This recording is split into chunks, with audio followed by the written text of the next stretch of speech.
Christine Michelob Ainza, 40. So, where were you born and raised? San Francisco, California, in the Excelsior District. Well, originally in the first few years, Visitation Valley in San Francisco. What do you remember about growing up?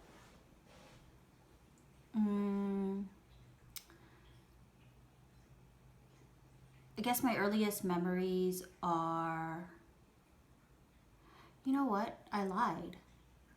My first few years were in the Haight-Ashbury district, and then we moved out from there when I was maybe 3 or 4 to Visitation Valley, and then after that to Excelsior District, all of San Francisco.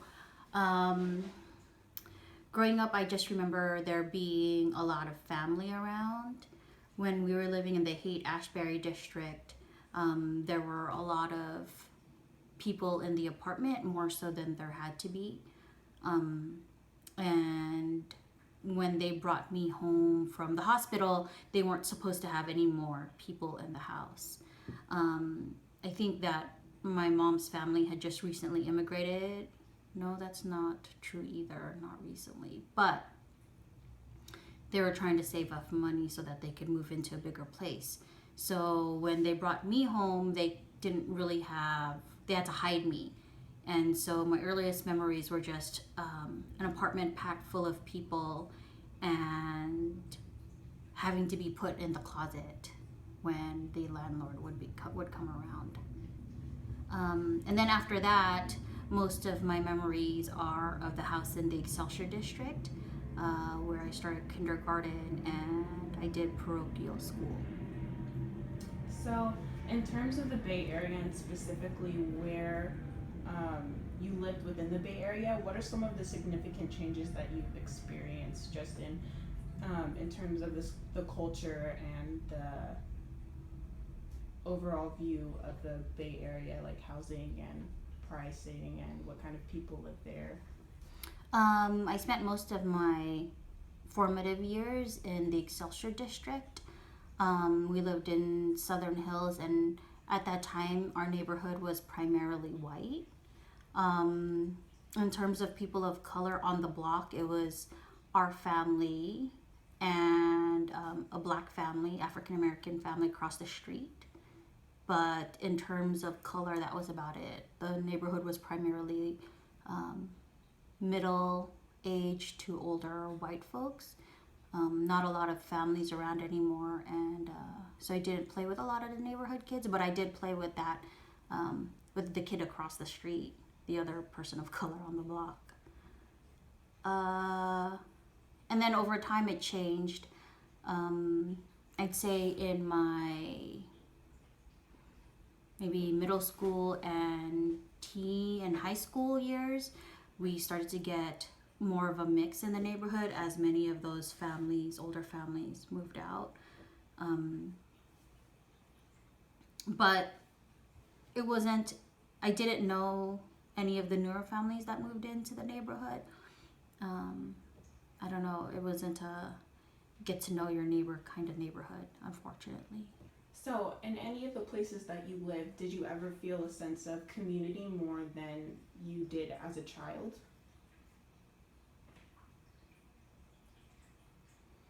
No. I mean, I can't really say that I did. I felt like my playmates were my cousins. There were so many of us all in and around the same age that we just stuck together and stayed in the house.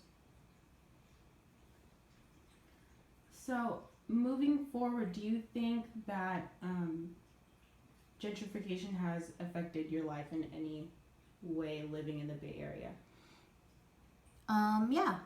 I would very much love to live in San Francisco. We live in Pacifica now, and I've lived here now for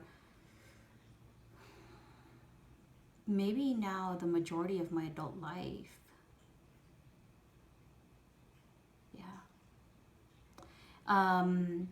I'd love to live in San Francisco. My dream would be to live in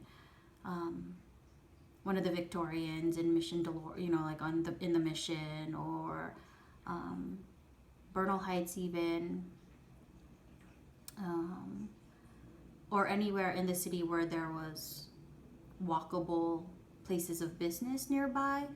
But despite the fact that we're in a dual income household, we still can't afford to live in the city.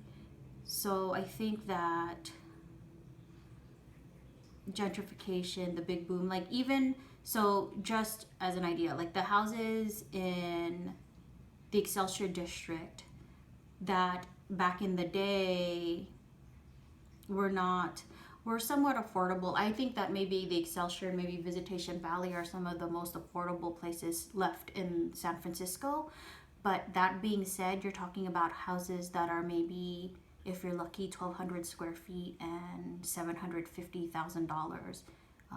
And those houses are houses that have not necessarily been updated. In the same neighborhood, there were supposedly fires that brought several properties down, and then new properties that were built are now like $1.5 million homes. So that's too far out of reach. So it's affected me in that, as much as I would love to live in the heart of the city and be able to raise my children and family in the city, it's not within my financial means to do so. And connecting to financial needs, what is your employment history, and do you think gentrification has affected that in any way, shape, or form?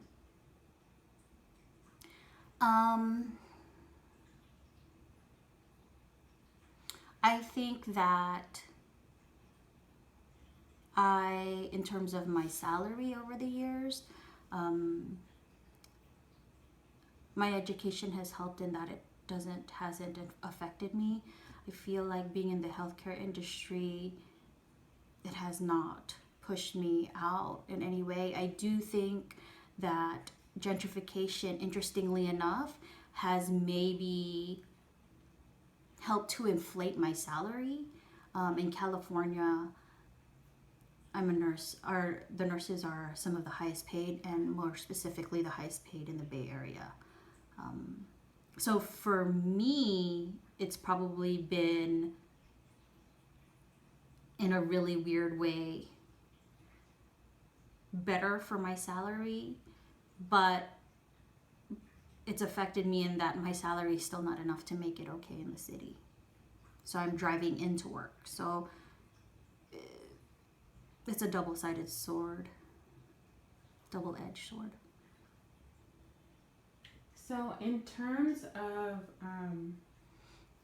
your career and your current job, do you think that you have experienced some of the effects of police brutality, and have you heard anything at your work going on about the presidential election, like things that are very popular and current today at work? Police brutality, yes, we often see the result of it. Like when there are standoffs with the police in San Francisco, the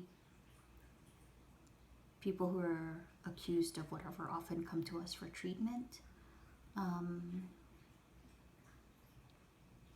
Do I sometimes think there was unnecessary force used? Yes. But I often don't get that involved in that aspect of it. I just take care of the patient. It's not the right place for me to talk about those kind of things necessarily with the police who are stationed outside the door. So, yes, I see that at work. And then in terms of the presidential election,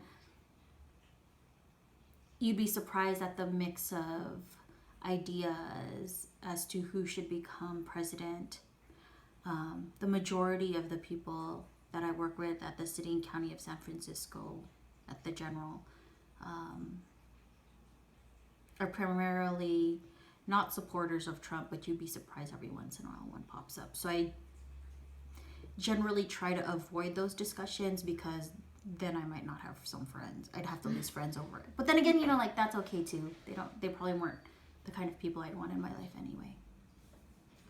Do you think that, also related to your employment and work, do you think you've ever been discriminated because of your race, your class, gender, sexual orientation, etc.? Or do you think it's not necessarily as bad because we live in San Francisco, so-called melting pot? Do you think that's affected? Melting pot. Melting pot. Well, some people call it a melting pot. Some people call it a bowl of salad, like different races, but not really different races and cultures, but not necessarily blending with one another.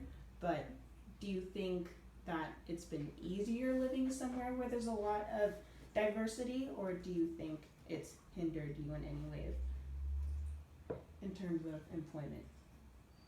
I don't think it's affected my employment. There is this overlying stereotype, though, that Filipinos are nurses. So because of that, I think it's not surprising to people. I think that now that I am going to step into a new career and become a nurse practitioner or an advanced practice provider, I think it may be difficult in that there aren't a lot of people who look like me in this role, which is basically like a mid-level provider of sorts, where I could write your orders, I could be the driver of your care, direct your care, make the shots, run the codes, intubate, drop the lines. I think that may be something new for people that they'll have to get over when I start doing this role. I think that some of the older folks are surprised at my level of education and my command of the knowledge. Command of the language, which is interesting because I would think that that's what you would expect at a advanced practice level. So I think that as a bedside RN, it's been helpful in that there are many faces like mine, so it's not surprising to people. I don't know what it's going to mean for me as an advanced practice provider. So I think it's been helpful that way. I think it's hindered me in that, and it really shouldn't, really, I guess. I don't know, maybe not hindered, but I'm still surprised and shocked when I leave the Bay Area for places that are less diverse, that people are surprised that I have a certain level of education. Is there anything that you'd like to add that you haven't said yet before we go over closing questions?